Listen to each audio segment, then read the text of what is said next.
Hi to all of our Disrupted listeners. It's your host, Khalilah Brown-Dean. Each week, Disrupted unpacks the big and small disruptions that are shaping our lives. Over the next few weeks, you'll hear from the Disrupted team about some of our favorite episodes of 2023. For this hour, I chose our episode on how Black Americans are reclaiming their relationship with nature. It was a special episode for me because it instantly transported me back to growing up in Virginia, where I looked forward to running around outside barefoot with my cousins. It always made me feel centered and connected to the earth, but it also helped me understand that there is so much beauty around us if only we can be still, be patient, and listen. Here's this week's episode, and as always, thank you for listening. From the horrors of slavery to the exploitation of sharecropping, many Black people in the U.S. have a history of trauma related to the land.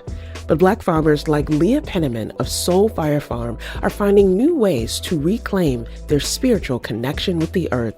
We are an Afro-Indigenous centered community farm committed to uprooting racism and seeding sovereignty in the food system, which is a huge goal.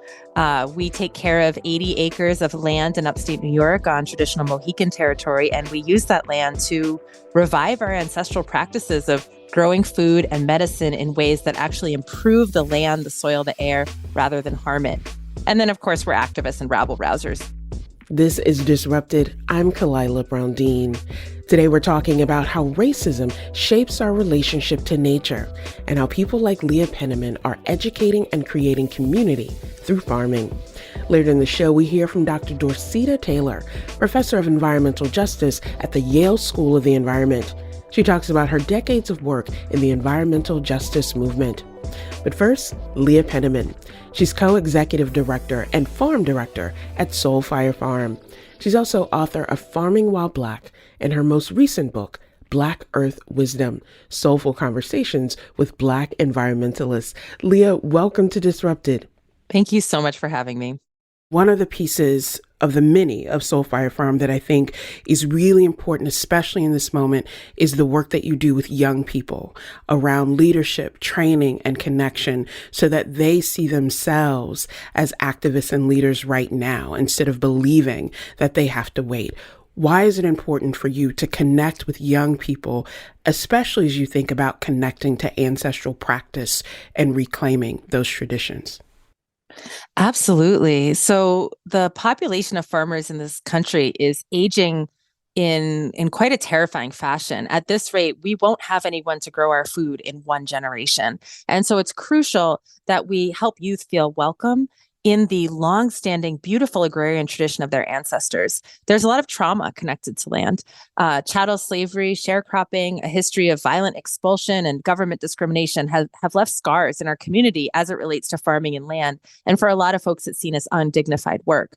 But the history that we're not taught is that so many of the beautiful ways that we take care of land, organic farming itself, farm to table, co-ops, these come out of Black agrarian practices. And so when young people not only learn that noble history, but also have a chance to connect with the land on their own terms and see people who look like them, who built a house and run a farm and contribute to the community, it expands their sense of what's possible. And almost without exception, the thousands of young people who come to the land feel inspired, they feel grounded, they feel at home, and very excited to explore future possibilities of taking leadership in their communities. Young people often have a command of language and connection in ways that people of my generation and older need to learn from. And I want to give a very particular example. The phrase food insecurity is not new in the discussion of what's happening in the United States. And I think in some ways the COVID pandemic raised that up because people realized how often we take for granted what it means to depend on others to produce the food, the medicines that we consume, and what insecurity looks like broadly. But there are two terms that are so intrinsic to your work, food sovereignty and food justice, that I want to lift up. What do those two terms not just mean, but how do they also shape the work that you do broadly with others in, as you said, sort of reclaiming tradition and doing it in an affirmative way? Yes, this is so important. So when we talk about food insecurity, we're talking about lack of access to food, particularly just enough calories to get by. And that's so important. I mean, we saw with the disruptions of pandemic, many people who'd never experienced food insecurity got a little taste of the fear that it is when you just don't know where your next meal's coming from. And those grocery store shelves are not supplying, what you need to nourish your family. And that's real. But that's not enough.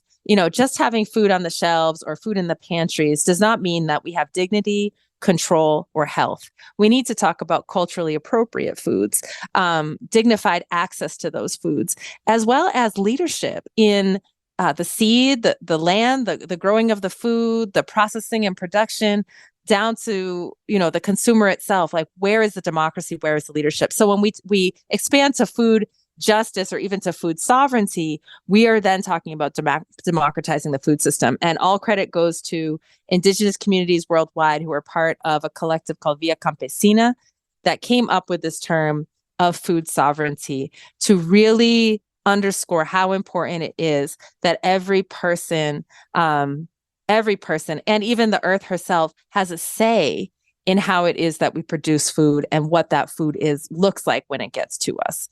And so this shapes our work because it's not just about growing food and distributing it. We're teaching people to garden, teaching people to farm, supporting access to land and capital and non-extractive credit, supporting avenues for political advocacy so folks can get fair laws. And all of that we see as very integral to food sovereignty.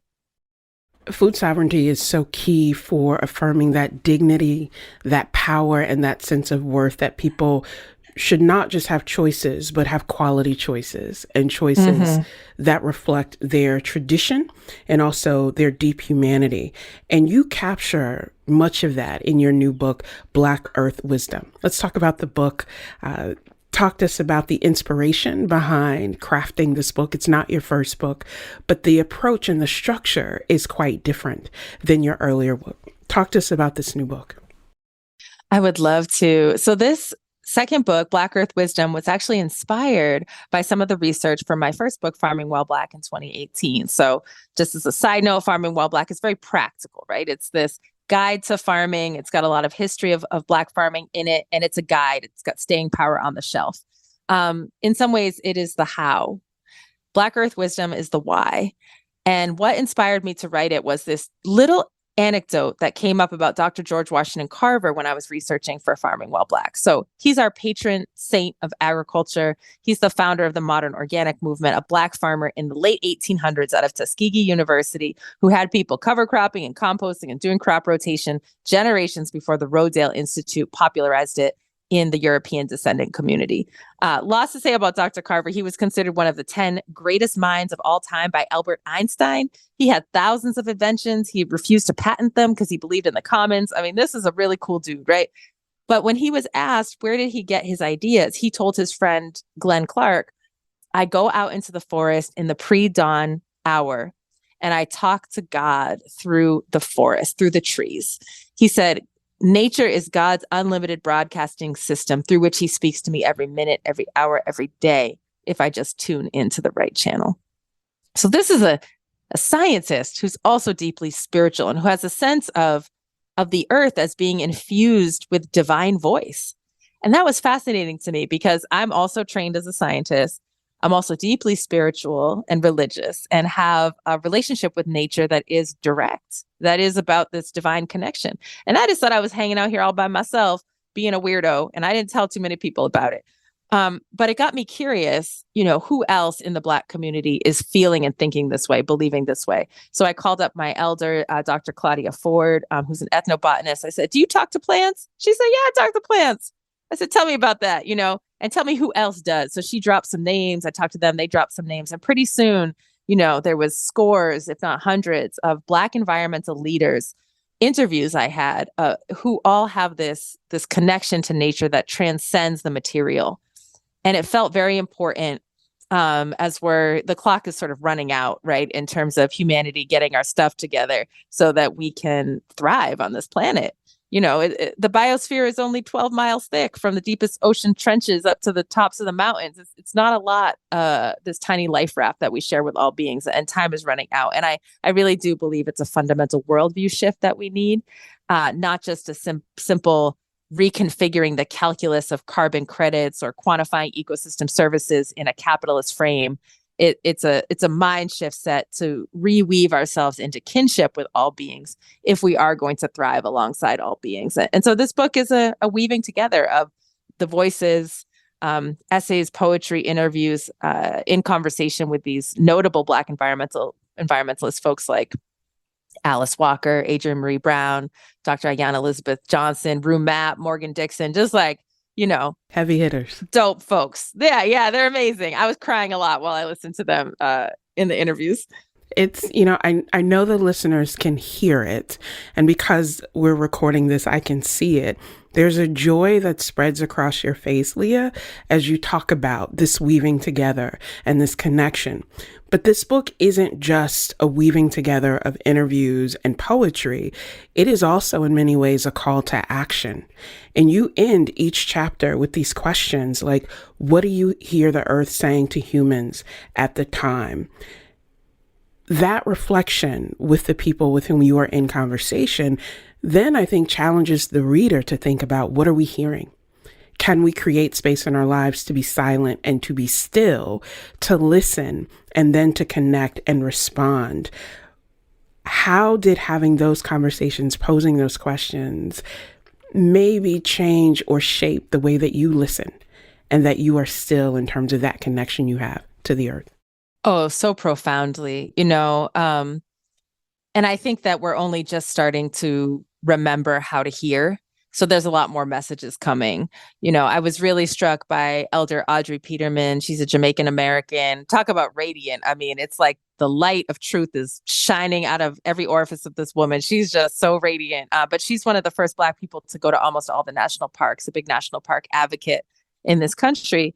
And she was talking about how there was a time when everybody could read the sky night and day, right? Everyone could look to the sky and they could tell the time of year, the weather it was going to be tomorrow. They could see the stories of their ancestors and the patterns. In a similar way, Lenny Sorensen was saying there was a time when every farmer knew you plant corn when the oak leaves are the size of a squirrel's ears. That's when the soil is warm. And so many of these leaders mention languages of the earth that they read. The ice course, right? The bird song. Dr. Drew Lanham is a bird scientist or ornithologist, and he was saying, there's 3 billion fewer birds singing now than there was in my grandmother's time. So the earth is speaking to us in all these languages, but as fewer people know how to read them, it's almost like we're in this game of telephone, like you play as a child where you whisper a message and then that gets distorted, you whisper it to the next person. But it's not a game. It's actually dangerous because society is basing its next steps and directionality on this scrambled message that isn't directly from the earth. And so what that awakened in me was this rehydration of a commitment to read the earth as if she were a sacred text, with the reverence that, I grew up as a double PK. I'm a preacher's kid, right? So when you read the Bible or the Torah or the Quran or the Odu Ifa, you're reading for layers. There's the literal meaning, there's the subtle meaning, there's the esoteric meaning, right? The metaphorical meaning. And you really study. And I have rehydrated that commitment to not only know the names of the amphibians and the trees around me, but to be with them and to listen to the subtler messages, because the earth is, exactly as Dr. Carver said, constantly broadcasting messages to us, trying to get us to listen and come home and giving us survival tips. And we out here just all noise and all static, right? And it has made me practice now daily, just sitting in nature, being quiet, being still, and tuning in. When we return, more from Leah Penniman. She'll talk about the connection between the national park system and racism, including the role of eugenicist Madison Grant in founding some of the country's most prominent parks. This is Disrupted. Stay with us. Welcome back to Disrupted. I'm Khalilah Brown-Dean. In 1960, Dr. Martin Luther King Jr. and his wife Coretta Scott King planned to vacation at a national park in Canada. Their friend Harold DeWolf was a professor at Boston University, and he wrote a letter to the park innkeeper making sure that they would be able to get in. The innkeeper discouraged their trip, saying of their guests, quote, "A great many are from the New England states, as well as those from farther south. For this reason, we feel it would be better not to accommodate your friends." In the U.S., those same exclusionary practices proliferated across the park system. Access to parks for Black people was historically restricted by Jim Crow laws, and to this day, Black and brown people are underrepresented amongst national park visitors. A 2018 report from the conservation nonprofit the George Wright Society looked at national park data. They found that less than 2% of visitors were African Americans. This hour, we're talking about the history of racism in the environmental movement. Later, we hear from Dr. Dorceta Taylor, professor of environmental justice at the Yale School of the Environment. But first, more from Leah Penniman, co-executive director and farm director at Soulfire Farm. She's author of Black Earth Wisdom, Soulful Conversations with Black Environmentalists. I told Leah about my own experience growing up in Virginia. My families on both sides had farms, so I learned at an early age what to listen for in nature. And now when I go back home, I can tell that the sounds are different. I no longer hear the same cacophony of birds or cicadas and other sounds that signal when the seasons are changing. I asked Leah about her own childhood connection to nature and the experiences that resonate with her to this day. We grew up in this rural town in central Massachusetts as the only family of color. So the racialized bullying was horrific, to say the least. So my siblings and I found solace in the forest. You know, we would harvest blueberries from the island in the middle of Lake Watatic. We would harvest wood sorrel and make ourselves salads. We spent long periods of time wandering through sun-dappled, mossy patches in the forest, and eventually decided that we needed to create our own religion, which we called Mother Nature. And so we had a temple made from this old abandoned shack, and we decorated with birch bark and blue jay feathers and made up songs, hymns of praise to the earth and to animals and plants. And, when we got a little older, and by older, I mean like 7, we started an activist club called the Junior Ecologist Kids Club that went on pollution patrols and picked up trash. It was just us, it's just us, 3 kids in the club. There was this sense from a young age that the earth, the land around us, was our best friend. And to learn that there was an assault on the planet was quite personal. I remember my younger sibling, Naima, literally putting her tiny 6-year-old body between some loggers and the forest they were going to cut down. As a child, no adults around, egging her on. She was like, "This is my friend. No, you're not doing this." And there's a moral clarity of youth that it's easy in some ways to make light of or ridicule the younger self, oh, how quaint or simplistic or unnuanced our perspective was. And that's true to some extent. But the moral clarity of youth of just like, it's never okay to destroy. And we see that with the sunrise movement and the climate. It is not okay to warm this planet. Don't stop making excuses. We just stop. We need to do this right now. There's a way as I got older and more practical and understood complexity that I let myself live in that gray area a little too much. And in listening to these wise Black Earth wisdom contributors, it has given me some permission to sink back into the moral clarity of youth. Let's talk about the complexity, because you say in the book that for some Black people, some Indigenous folks, having a relationship with nature can be difficult and tenuous because what that space has represented historically, the ways in which land has been captured and co-opted to assert power and to remove people, to deny ancestral connection and lineage. And so in those ways, one can have respect for the earth, respect for nature, but that direct relationship that you mentioned is often blocked and overshadowed by the many ways in which structural racism, a history of white supremacy that becomes embedded into those structures, then becomes a blockage to that connection. But you also talk about how The earth was never the criminal, it was those who Mm-hmm. misused it. How do you work through that tension and that history to help people reclaim that connection or see that connection that this is their birthright to have, in spite of how others have tried to manipulate it? Oh my goodness, it's so complex, right? I mean, something that's really important to root in are the historical and current facts that Black and Brown folks love nature, are connected to nature, and the barriers that get in the way are not intrinsic or internal in any way. And there's been many surveys that show this.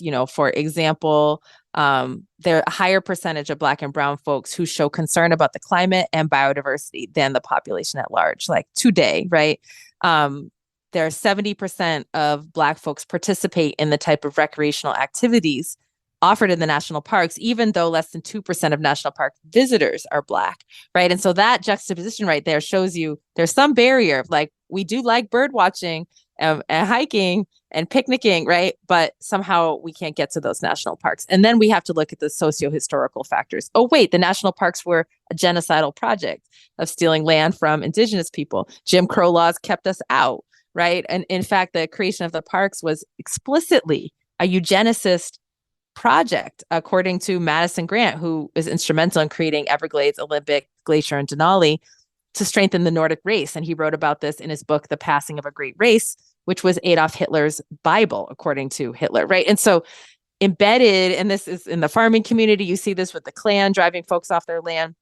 So there's so much trauma, but as you alluded to, we say the land was the scene of the crime, but never the criminal. That Black people never broke up with the land, despite and actually kept yearning for the land, despite the many barriers and expulsion. I was so moved that when I read this quote, it's from 1865. When the end of the Civil War and the Emancipation Proclamation is happening, it's the beginning of Reconstruction, and the freed people of Falls Church, Virginia, wrote a letter to the government that said, "What we need are homes and the land beneath them, so that we can plant fruit trees, concerning which we can say to our children, these are ours." Right. So this yearning for land and trees. Harriet Tubman's first thing she did when she settled in New York was to plant an orchard, because she had always wanted to plant some trees and watch them grow and say to her people, these are ours. And we never broke up with the land. But I think that it's very important that we learn this history. And it's also very important that we start to dismantle the barriers. Studies show that there was a study of 900,000 people that showed that if you don't have green space, you have a 55% higher risk of developing a psychiatric disorder. And yet 3/4 of Black children grow up without green space, right? So that's a societal problem. That's not a Black people problem. It's like green space is a human right. Community gardens and parks and transportation to big nature is a basic human right. It actually helps us to grow and learn and be okay. And so we need to just figure that out. And I have not met one child who comes out to this farm and isn't delighted to connect with nature. So it's not inside of us. It's about the access and the safety and the inclusion. I'm listening to you and thinking that access to those spaces, access to nature, or, as we were always told growing up, access to putting your fingers, your hands, and your toes into the dirt is this right. But it's also about public health and about a commitment to community wellness, community safety, and community wholeness. It is clear, Leah, in everything that I hear from you, everything I've read, all of your work, that you are an educator at heart, and that you see yourself in that role in many spaces. And, it makes sense that you spent 17 years teaching in high school as well. What is it about that commitment to education, that sort of lifelong commitment to learning that we see in you? What is it about that connection and that possibility that gives you hope that we will get this right in order to reclaim that connection to the earth? What gives you hope amid all of this? Oh my goodness. I mean, teaching, the spirit of each one teach one is deeply embedded in Black culture. I think of the first ag extension agency in the United States came out of Tuskegee University, because they were like, oh, not everyone can come to the university. We're going to hook a cart to a mule and take the good news to the people. And they went around fixing up people's farms and turning the most dilapidated farms into demonstration farms for the entire county. And so we have always been deeply, if I learn something, it's yours. And we give away our knowledge freely. I mean, that sort of mycelial spreading or pollination sort of spreading certainly gives me hope, but I'll speak to it even more deeply, because I don't want to be Pollyanna in the face of real evidence that society is going off the tracks, and the thing that does sustain me in the face of that is my practical brain. And so bear with me for a minute, but if you were to imagine adopting despair instead of hope as a frame, what society would look like right now is a bunch of people chasing hedonism and self-interest and causing a lot of harm to each other today, right?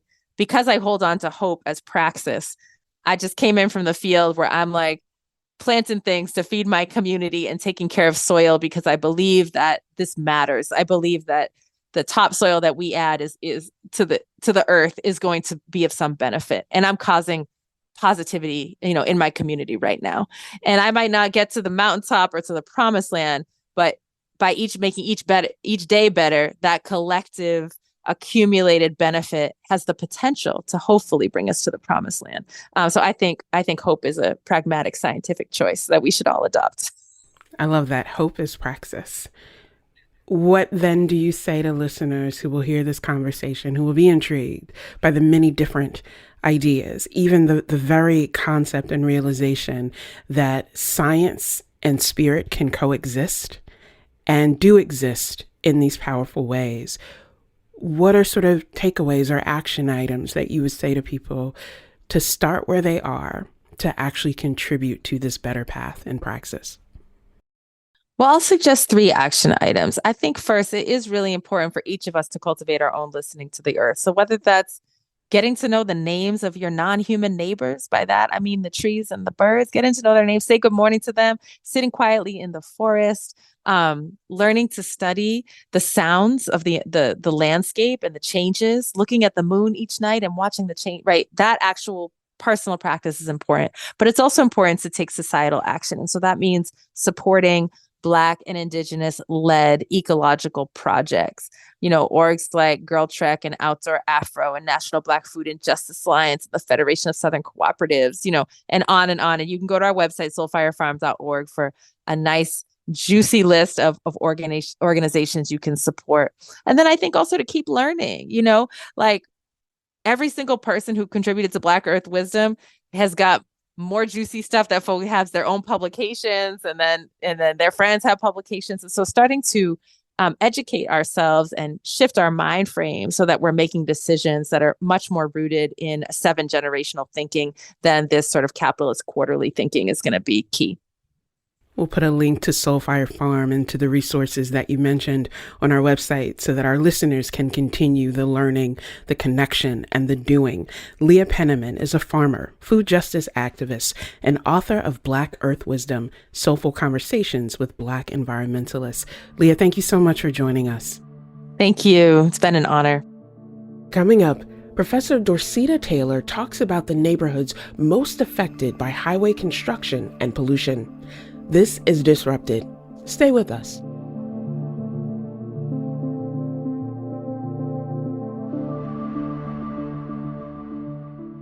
Welcome back to Disrupted. I'm Khalilah Brown-Dean.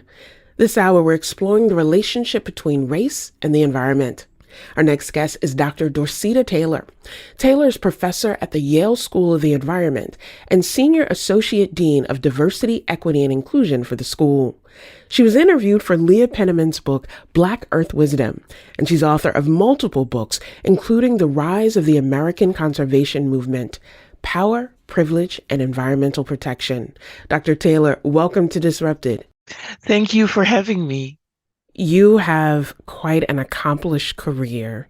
You have been a champion and a leader in so many areas, but I want us to start today at the very basics. When you use the term environmental justice, what does that term mean? And more importantly, what does it represent? It's a very important term because for a lot of people, if you say the word conservation or if you just say environment, Some people see it as a white space, a white realm of activism.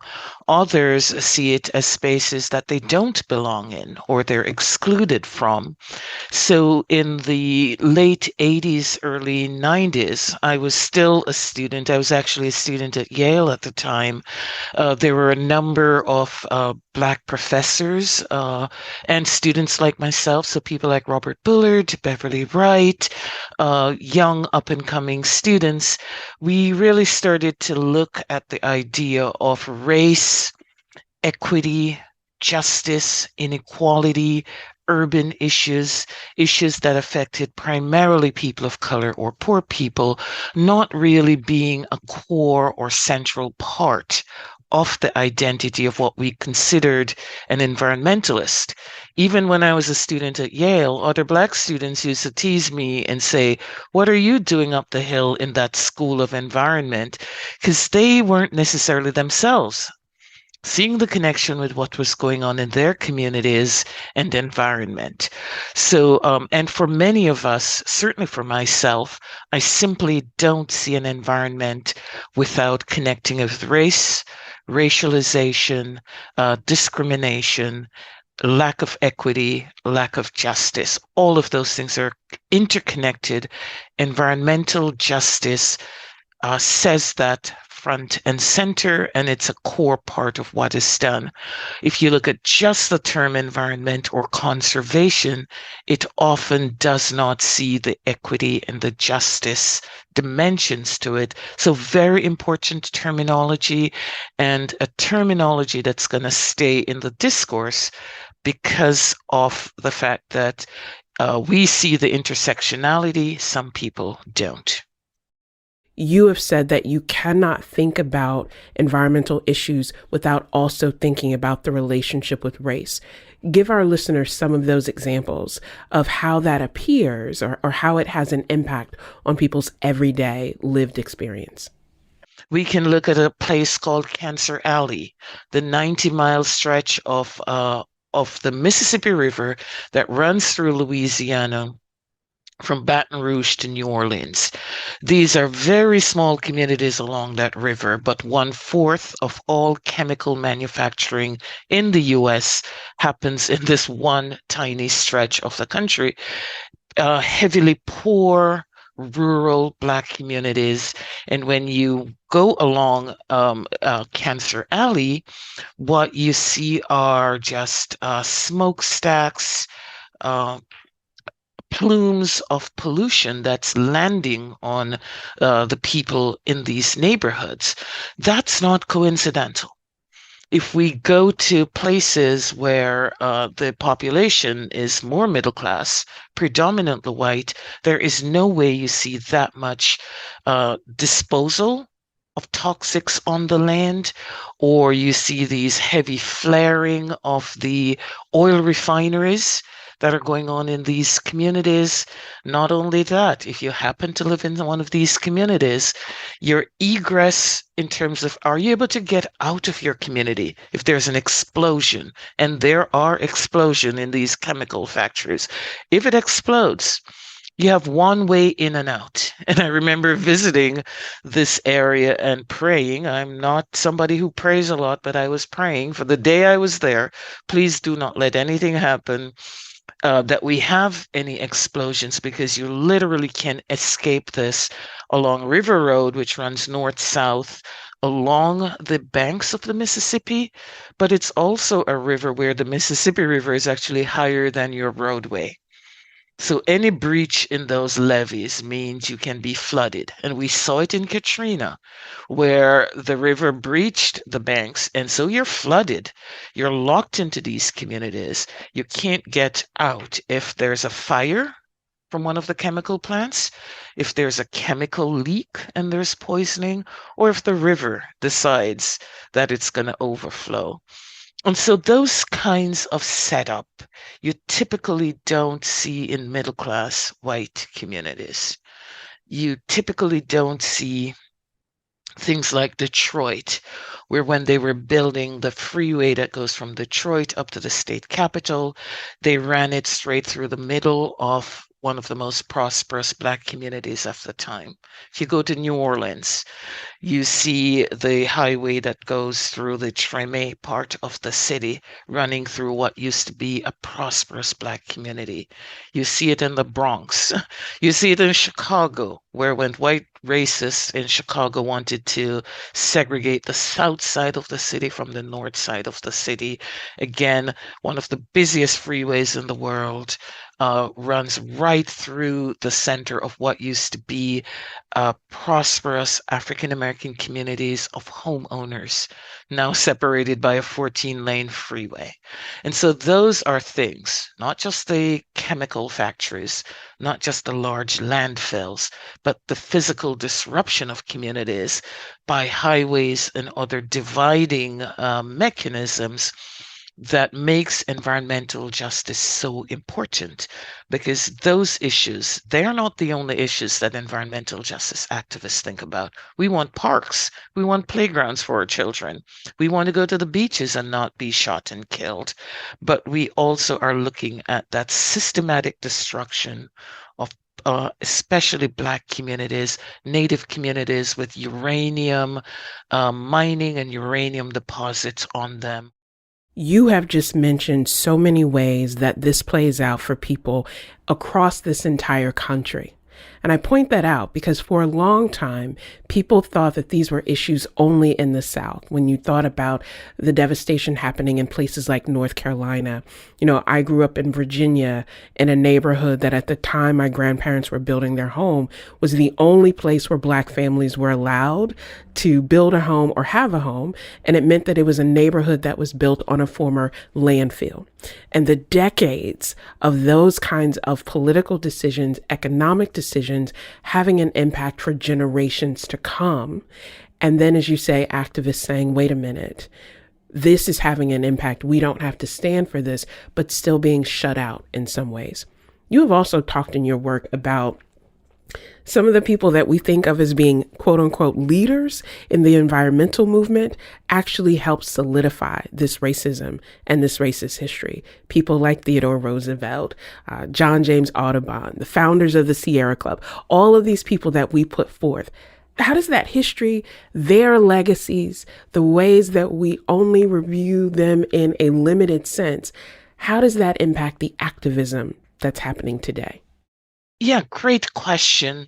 Even I myself, having spent most of my life taking environmental courses, it really wasn't until I finished graduate school and just started to look more deeply into the history. And it does take a lot of time to go and find and connect the dots in the history that you really start to see some of this racism. You start to see the Audubon as a slave-holding piece. You see John Muir, and if you only read some of his works, he looks wonderful, and he does have very important environmental ideas.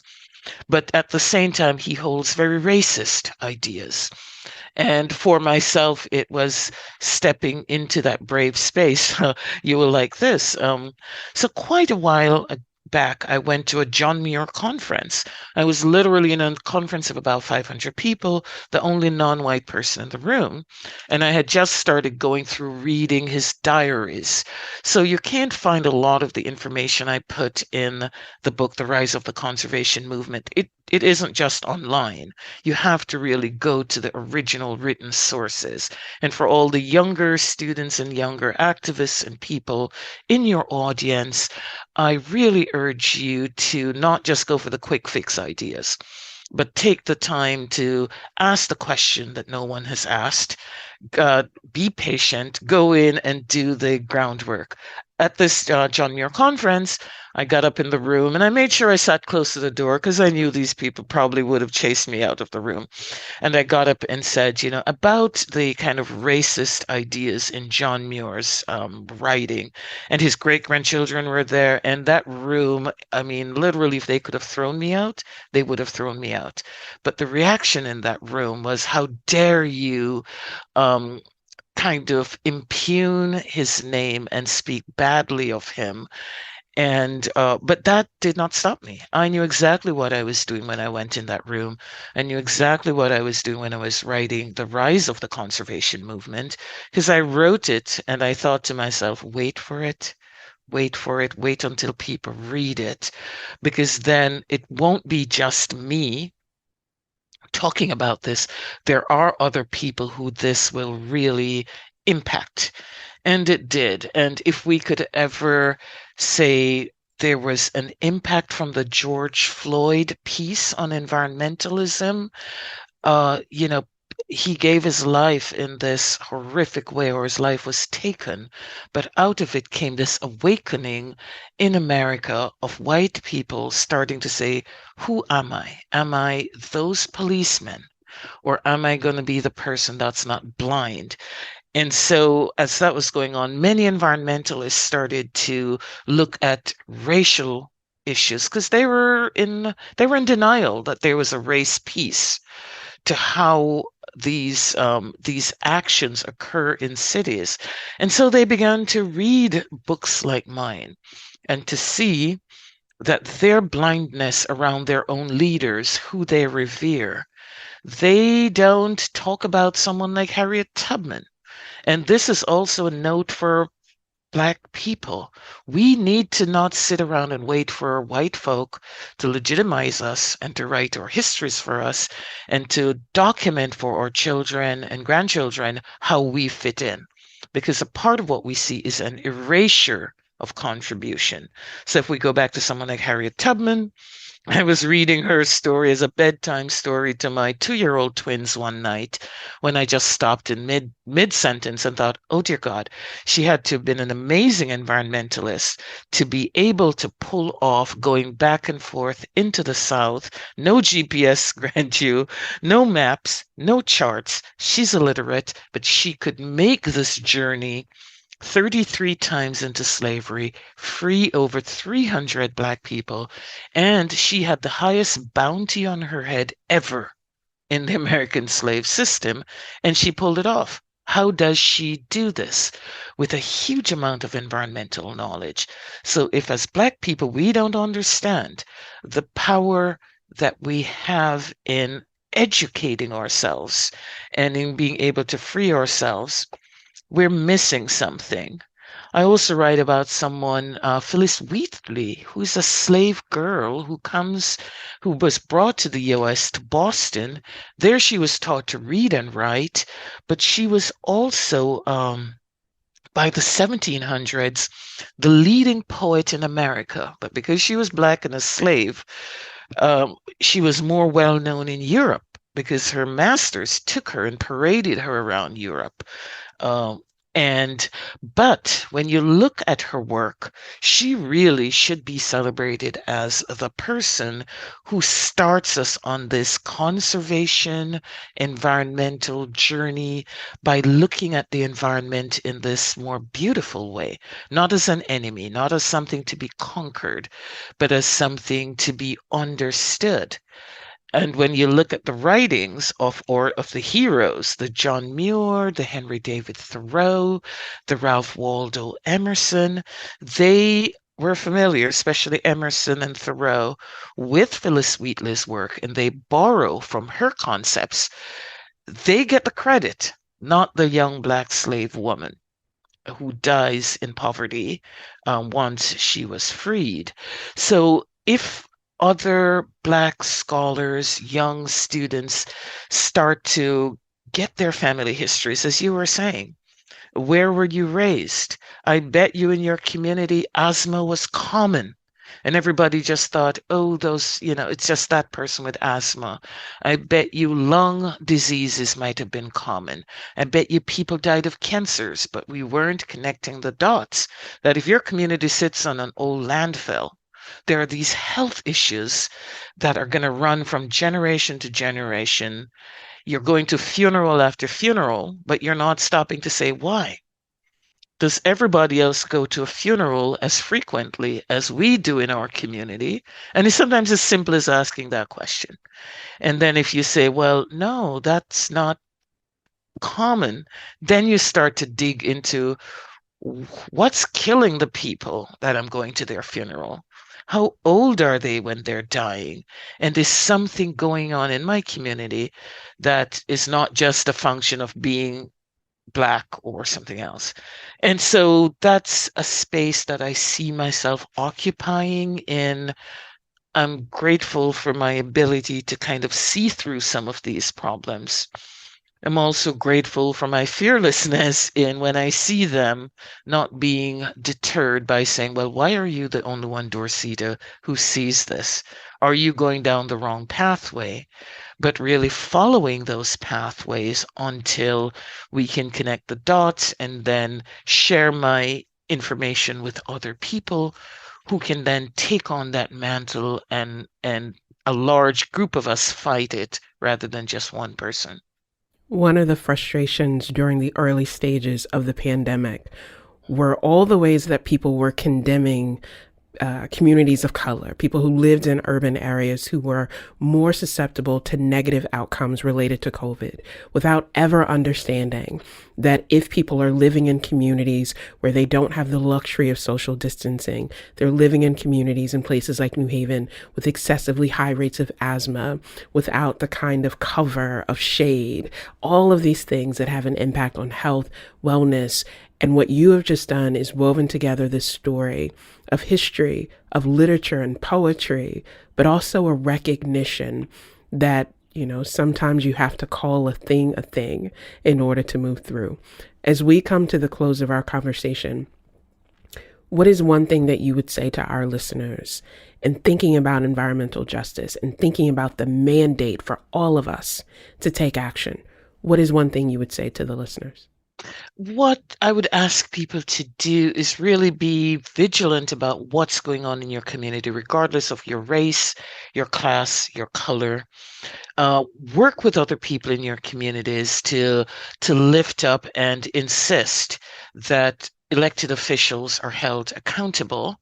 The Inflation Reduction Act that was passed under the Biden administration is going to result in huge numbers of dollars, millions upon millions of dollars flooding into communities, low-income communities. Get active, get engaged in seeing that you are getting the tree cover that you need, the tree canopy to keep your neighborhoods cool. You're getting the rain gardens, the areas that, the things that help to prevent flooding. You're getting jobs so that your community people have jobs, well-paying jobs in the environmental sector, because one of the reasons why we've had this long history of environmentalists being able to ignore communities of color and low-income communities is the very low percentage of people of color who are hired into these organizations.